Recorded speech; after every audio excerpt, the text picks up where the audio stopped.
The answer has always been in Sacramento.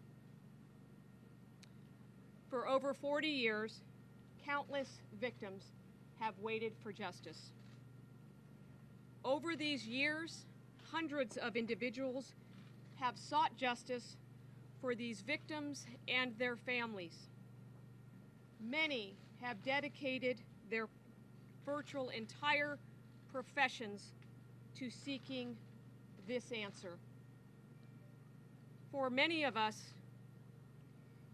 it was more than a professional commitment. It became personal for many of us. For me, here in Sacramento County, in June of 1976, I was 12. I grew up in the east area of Sacramento, near the cluster of where these crimes began. My sisters ranged from 10 to 16 at the time. As I have said many times over the last 18 years, at least for me, for us here in Sacramento, it was a time of innocence in 1976. No one locked their doors. Kids rode their bikes to school. Parents let their children play outside. The only thing we were told as a family was you just needed to be home before dark. We did not have things like cell phones or social media. And then for all of us here in this community that lived in this community during this time, it all changed. For anyone that lived here in this community, here in Sacramento, the memories are very vivid. You can ask anyone that grew up here. Everyone has a story. But it must be remembered that it was not just Sacramento, that this case deeply affected this entire state. And then in June of 2016, at the 40th anniversary for the beginning of this series, the East Area Rapist, a press conference was held here in Sacramento, hosted by the Sacramento County Sheriff's Department and the FBI, attended by many agencies across California that have dedicated their careers and professions to coming to some kind of answer. The message was clear in 2016.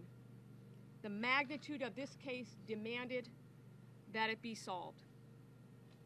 There were upwards of 50 rapes, 12 murders, crimes that spanned 10 years across at least 10 different counties, northern, central, and southern California. And it was that day in June of 2016 that we, in public safety, reiterated our commitment to the victims and to justice. In this case, the East Area Rapist, the Golden State Killer. And it was that day that we embarked upon what I call our journey for justice. A journey by people across borders, across all professions, police officers, FBI agents, crime lab employees, victim advocates, prosecutors, community leaders, elected officials, all with one mission: to find the answer, to give victims a voice, and ultimately to identify this person and bring him to justice. We brought teams together not long after that press conference. We dedicated more resources, more people, and we created what I have called Team Justice, an incredible collaboration of individuals with one mission. There are things about that journey and that commitment that each of us knew. The answer was and always was going to be in the DNA. We knew we could and should solve it using the most innovative DNA technology available at this time. We all knew that it would take passion. We all knew that it would take persistence. Last Wednesday at 8:15 in the evening, I received an email from the daughter of Sherry Domingo, who was murdered in Southern California. Her name is Debbie. She was 15 at the time. Last Wednesday, she emailed, in essence, I'm going to paraphrase, "Hi, Anne Marie. I thought the editing for the recent documentary was brilliant." She quoted from the show, quote, "This case will be solved because of sheer persistence." She went on to say, "I have those words posted in a few places in my home and my workplace, so I can see them at various times throughout the day. Thank you for that persistence. I have faith."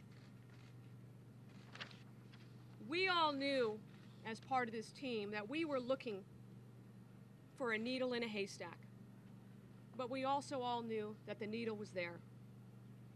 In the last 6 days, and I emphasize the last 6 days, that passion, that persistence, and the knowledge finally came to an answer in this building behind us here, our crime lab. Crime lab employees, DNA analysts who worked tirelessly in the last few days to provide that answer. Yesterday, an arrest warrant was issued, a complaint was filed, charging that individual with 2 counts of murder with special circumstances for the murder of Brian and Katie Maggiore here in Sacramento in February 1978. It is fitting that today is National DNA Day. We found the needle in the haystack, and it was right here in Sacramento.